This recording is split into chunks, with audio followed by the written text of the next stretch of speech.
Noticed how sometimes it takes us a while to realize we're not really okay?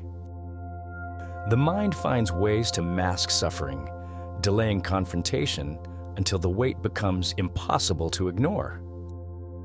Today's video explores why it can take so long to recognize our own signs of emotional wear and tear, and what to do to regain control of our well-being.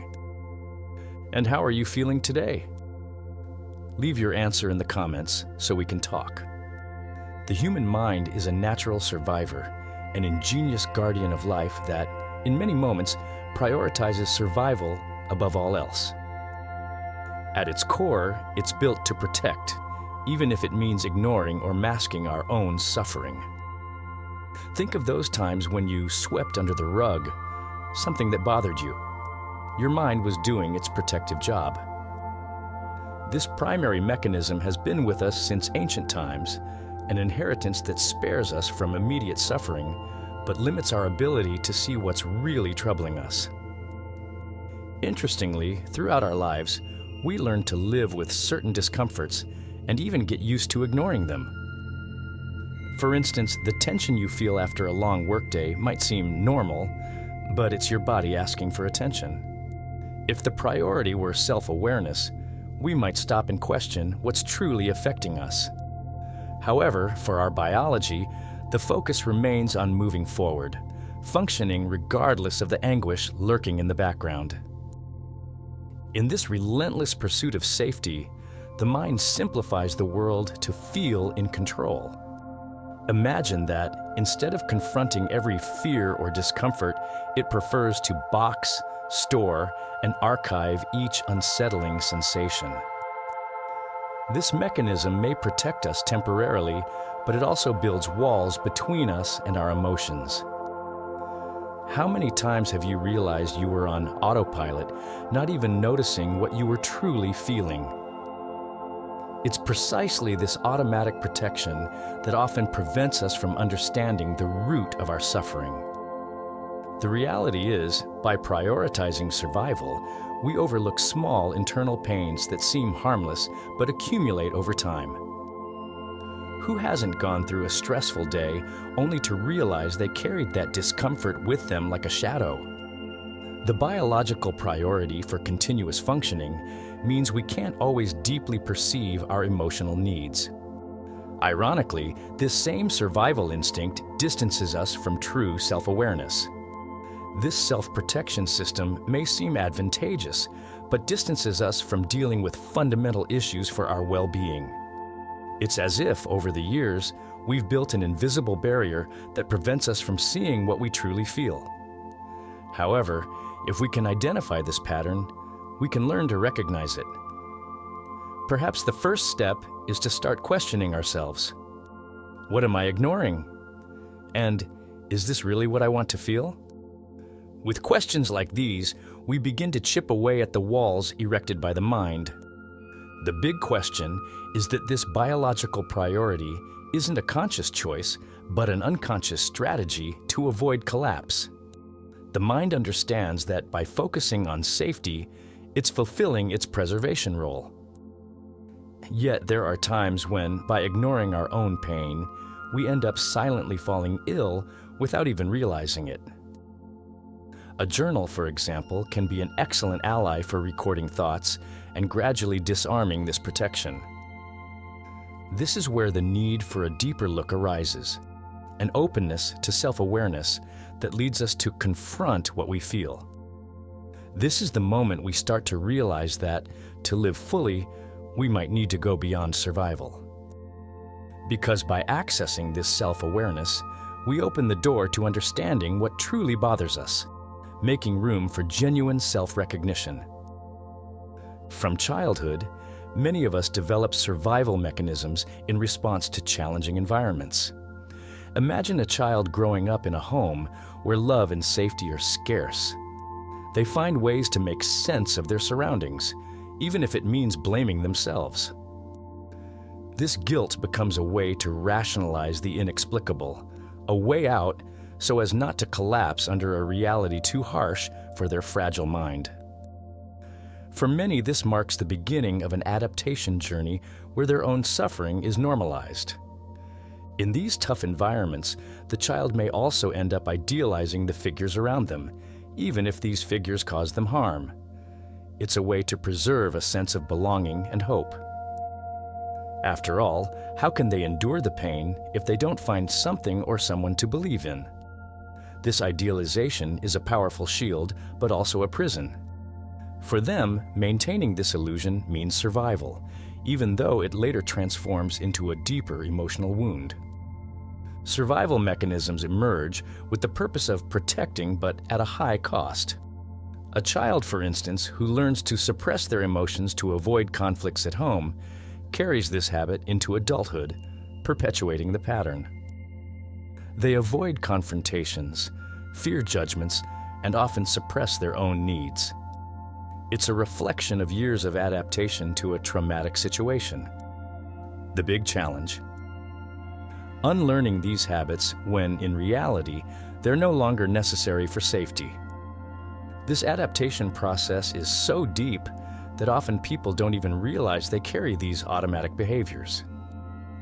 When facing similar situations in adulthood, their response remains self-protective, even if the environment is now safe. It's as if a part of them is still stuck in that time and place where they felt vulnerable. Identifying this can be challenging, but is the first step toward breaking free from these ingrained responses. The problem is that if these mechanisms aren't addressed, they end up shaping how a person views the world. To them, the perspective is one of constant alertness, always expecting an attack or judgment. And how do they break free from this? One way is therapy, where individuals can explore the roots of these behaviors and question the validity of these old defense mechanisms. Recognizing that they no longer need to protect themselves this way is a transformative process. By understanding that these mechanisms served only to protect them in the past, individuals gain greater clarity about who they really are. This understanding allows for gradual change. Over time, they can open up to new experiences and relationships without that emotional barrier. They begin to experience a more authentic way of living, where they no longer fear every interaction or glance. And this sense of freedom brings surprising renewal. This is the point where, in rebuilding their identity, individuals begin to ask themselves, who would I be without these fears? It's a powerful question that opens the door to profound transformation. In answering it, they realize that life can be much more than mere survival. So if this content resonates with you, don't forget to subscribe to our channel to continue this journey of self-discovery. When internal pain feels unbearable, many develop coping behaviors to mask it. These are the emergency exits the mind creates. Quick pathways to escape discomfort that feels endless. Many turn to excessive work, for example, in an attempt to keep their minds occupied. This cycle of intense activity might seem productive, but deep down, it's a way to avoid confronting what's truly stirring inside. The truth is, by filling every minute of the day, they're running away from their own thoughts.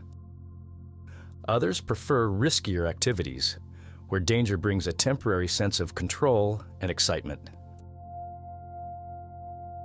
Imagine someone seeking extreme sports or engaging in risky situations without much regard for the consequences.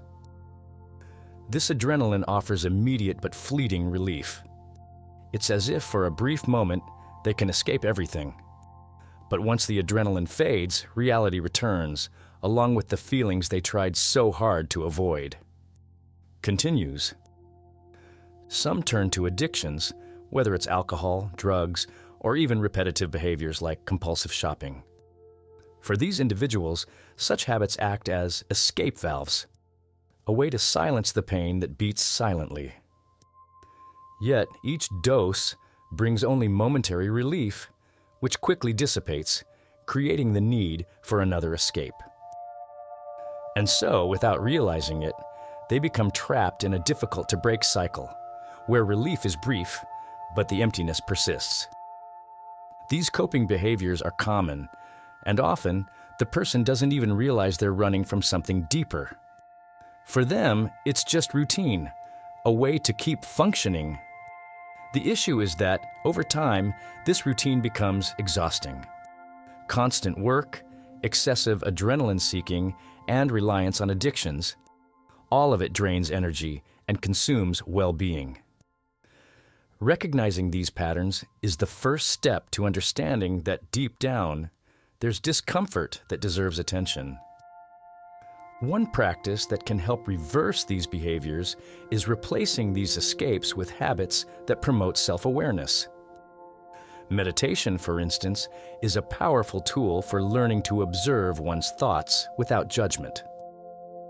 Activities like journaling can also be helpful. By putting feelings into words, individuals begin to give voice to what they've avoided for so long. This is the first step toward healthier and more conscious confrontation. Another path is seeking professional help. A therapist can help uncover the roots of these behaviors and find alternatives for dealing with internal pain constructively. It's a process that requires courage, but the results are transformative.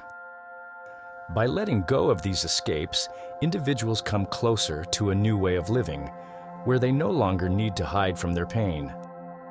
And so, with every small step towards self-awareness, individuals begin to see that it's possible to face their pain head-on without resorting to emergency exits.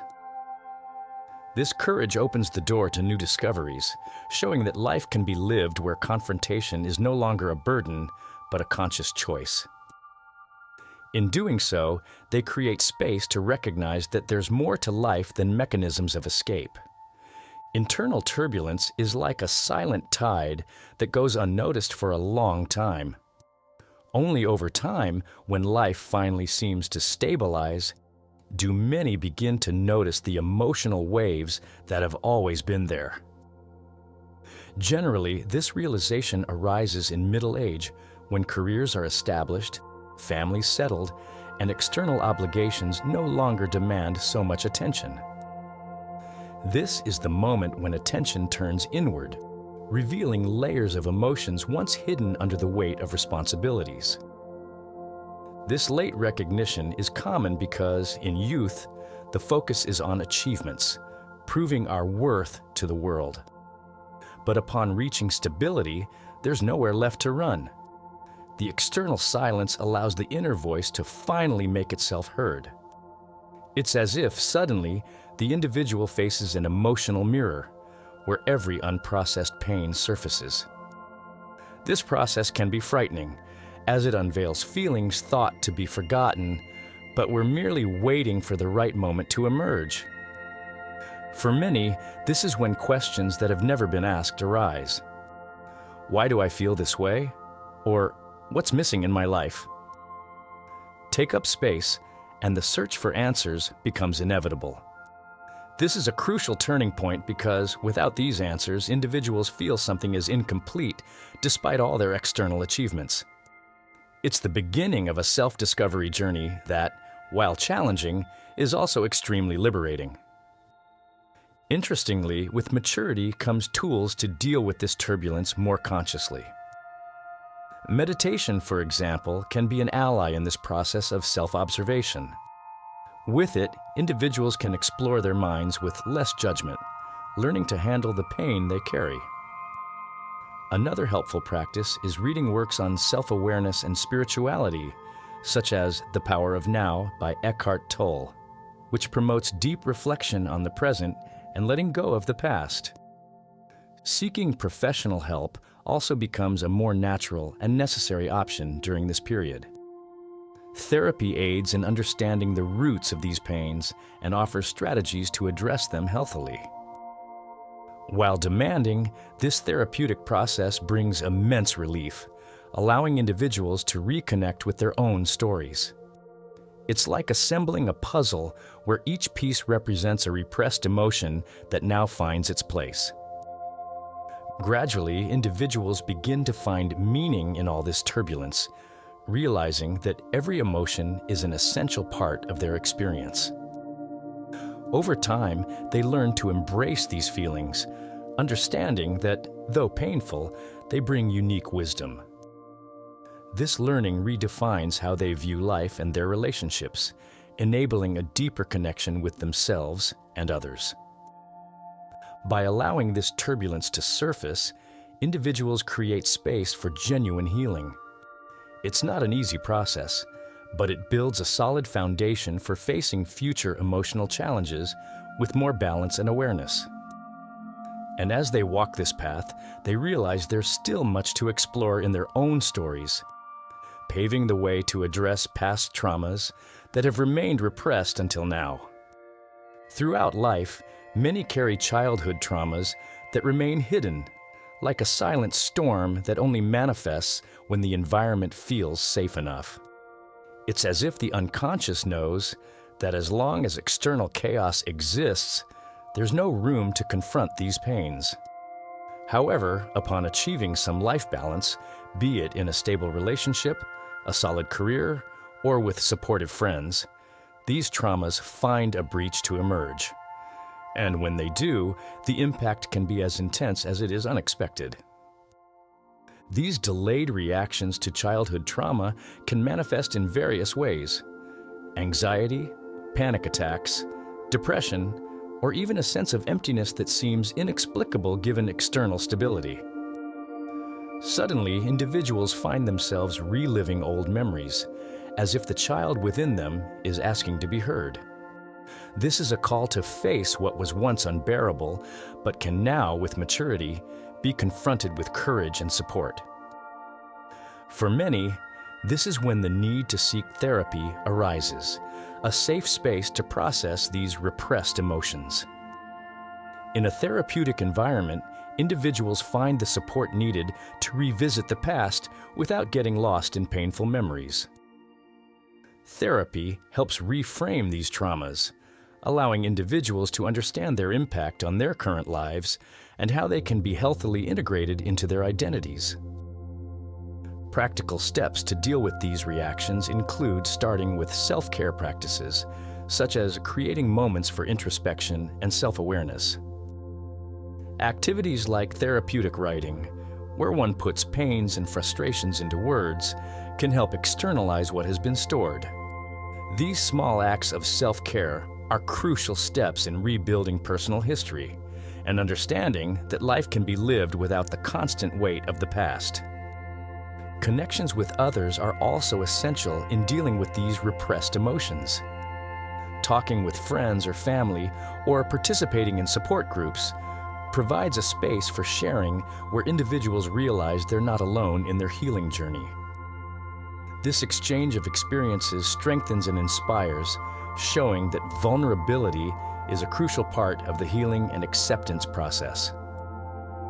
As this journey unfolds, individuals often discover that these traumas, though painful, carry an inexhaustible source of wisdom.